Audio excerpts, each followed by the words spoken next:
does the amazing story of the Bible finish? Today, we'll wrap up our jog through of the Bible as we see God reign as King. Thanks for tuning in to the Bible Brief.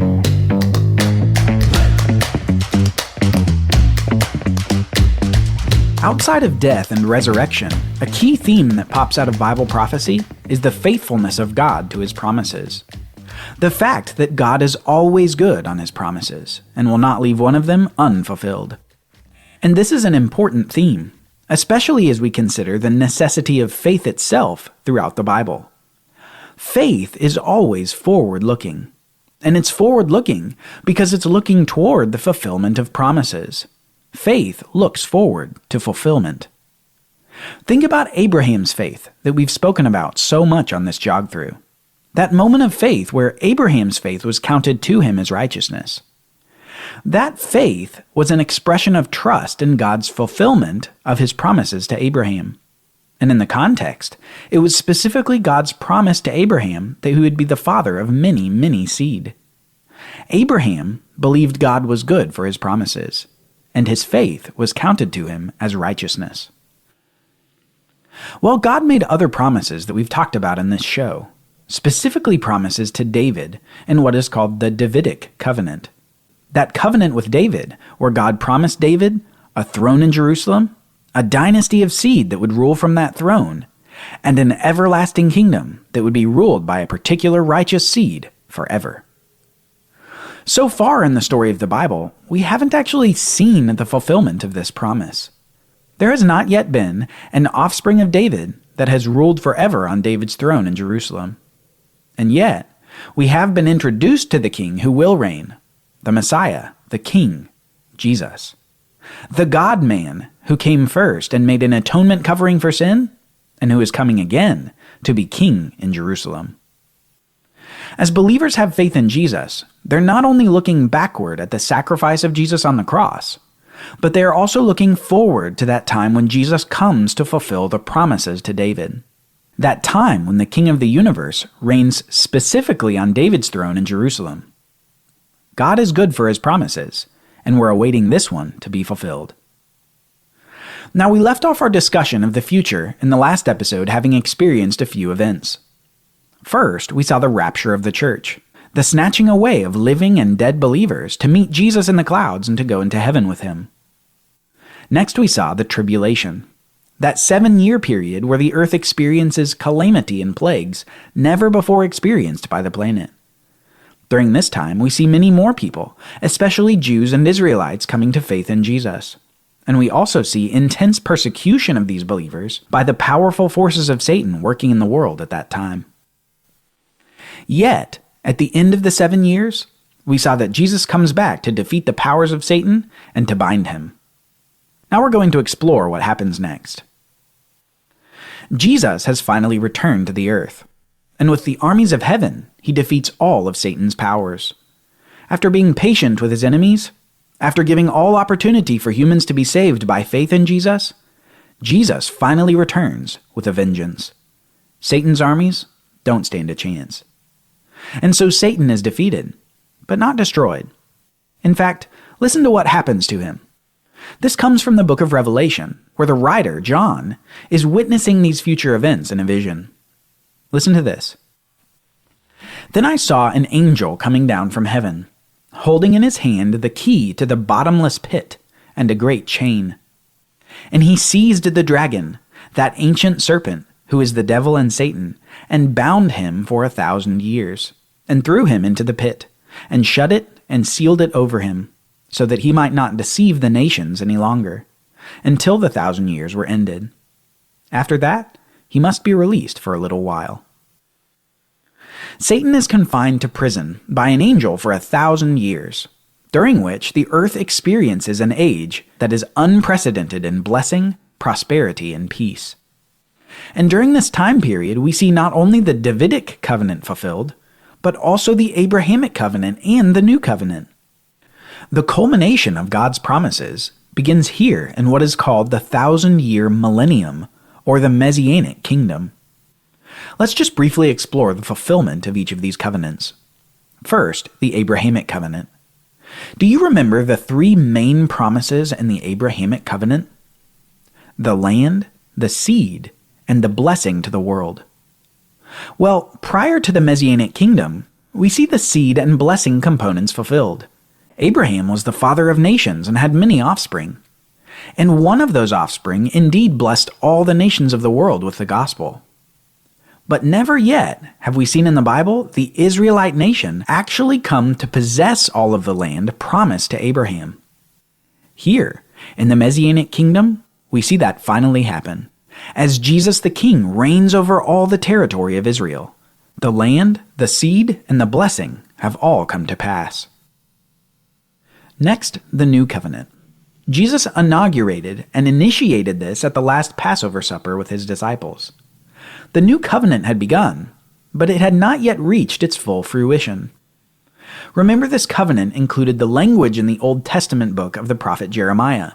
It said this, "For this is the covenant that I will make with the house of Israel after those days, declares the Lord.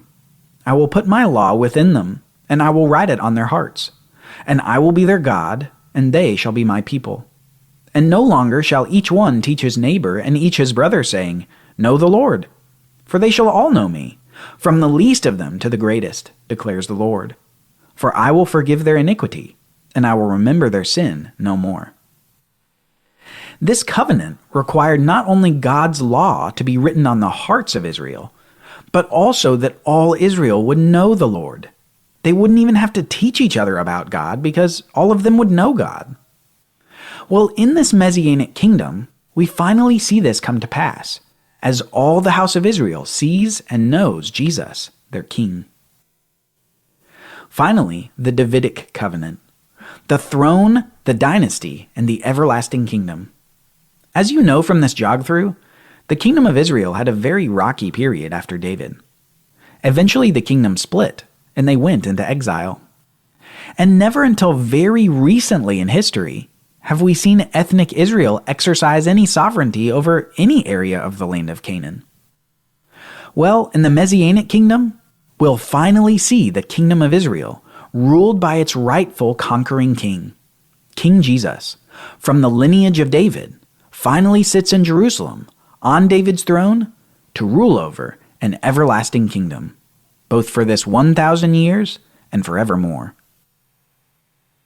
Faith is forward-looking, trusting that God will indeed fulfill the promises that he made. And it's in this millennium, this 1,000-year Messianic kingdom, where we see God's great promises of the Bible finally come to fruition. Faith is finally rewarded with sight. The Messianic kingdom of Jesus will be greater than perhaps we could ever imagine. It will be full of peace for the world, peace in the animal kingdom, peace among nations, and justice and righteousness from Jesus himself sitting on the throne. All will be well for a while. At the end of this wonderful millennium of peace and justice, Satan will be released from his prison to wreak havoc yet again. And with 1,000 years worth of brooding and planning, you can imagine that he will be wanting vengeance for his last defeat. Listen to what happens. When the 1,000 years are ended, Satan will be released from his prison and will come out to deceive the nations that are at the four corners of the earth, to gather them for battle. Their number is like the sand of the sea. And they marched up over the broad plain of the earth and surrounded the camp of the believers in Jerusalem. But fire came down from heaven and consumed them, and the devil who had deceived them was thrown into the lake of fire. Satan is able to deceive the nations once again and gather an army of millions. But like a candle that is snuffed out by a little pinch, so this big satanic army will be snuffed out with a fire from heaven. No battle and no bloodshed. They are simply defeated by fire. After this final rebellion, we come to the second resurrection. Remember, the first resurrection was started by Jesus and culminated with the resurrection of all believers. Well, this second resurrection is perhaps of a more somber tone. It's a resurrection of those who did not believe in Jesus. A resurrection where each is judged in front of God, who's sitting on a great white throne. Each is judged by his own works, and each is proven not to measure up to the righteousness of God. Listen. Then I saw a great white throne, and him who is seated on it. From his presence earth and sky fled away, and no place was found for them. And I saw the dead, great and small, standing before the throne, and the books were opened. Then another book was opened, which is the book of life. And the dead were judged by what was written in the books, according to what they had done. And the sea gave up the dead who were in it. Death and Hades gave up the dead who were in them. And they were judged, each one of them according to what they had done. Then death and Hades were thrown into the lake of fire. This is the second death, the lake of fire. And if anyone's name was not found written in the book of life, he was thrown into the lake of fire. This is an event that no human should want to be a part of. This second resurrection, followed by the second death. The final, permanent separation of each one's spirit from God. Thrown into the lake of fire, elsewhere described as a place of torment. This is a destination that one cannot escape from, a destination of suffering. As a side note, the fact of this destination is an additional motivation for sharing the good news of Jesus with others. Bible prophecy affects how we act today. And knowing of this lake of fire, knowing the fates of those who are found unrighteous by God, every Christian should redouble his efforts to reach those lost people who haven't put their faith in Jesus, those not yet clothed in the righteousness of God. But this somber event is not the end of the story. No, the end of the story is bliss. Listen to what John witnessed next that he wrote in the book of Revelation. Then I saw a new heaven and a new earth, for the first heaven and the first earth had passed away, and the sea was no more. And I saw the holy city, New Jerusalem, coming down out of heaven from God. And I heard a loud voice from the throne saying, Behold, the dwelling place of God is with man. He will dwell with them, and they will be his people. And God himself will be with them as their God.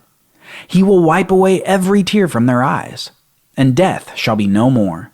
Neither shall there be mourning, nor crying, nor pain any more, for the former things have passed away. And later in the passage he writes, And I saw no temple in the city, for its temple is the Lord God, the Almighty, and the Lamb Jesus. And the city has no need of sun or moon to shine on it, for the glory of the Lord gives it light, and its lamp is the Lamb. By its light the nations will walk, and the kings of the earth will bring their glory into it, and its gates will never be shut by day, and there will be no night there. They will bring into it the glory and the honor of the nations. Then the angel showed me the river of the water of life, bright as crystal, flowing from the throne of God and of the Lamb, through the middle of the street of the city. And also, on either side of the river, the tree of life with its 12 kinds of fruit, yielding its fruit each month. The leaves of the tree were for the healing of the nations. No longer will there be anything accursed, but the throne of God and the Lamb will be in it, and his servants will worship him, and night will be no more. They will need no light of lamp nor sun, for the Lord God will be their light, and they will reign forever and ever. A garden city with the river of the water of life and the tree of life to eat from again. A new Jerusalem with no temple at its center, but God at its center. An eternal state with God finally reigning over heaven and earth, with no more curse, no more death, no more crying, and no more pain.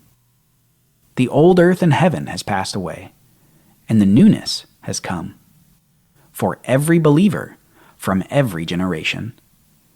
Righteous Abel, righteous Noah, righteous Abraham, righteous Moses, righteous Joshua, righteous Rahab, righteous David, righteous Josiah, righteous Daniel, righteous Ezra, righteous Mary, righteous Peter, righteous Paul, righteous James, righteous John.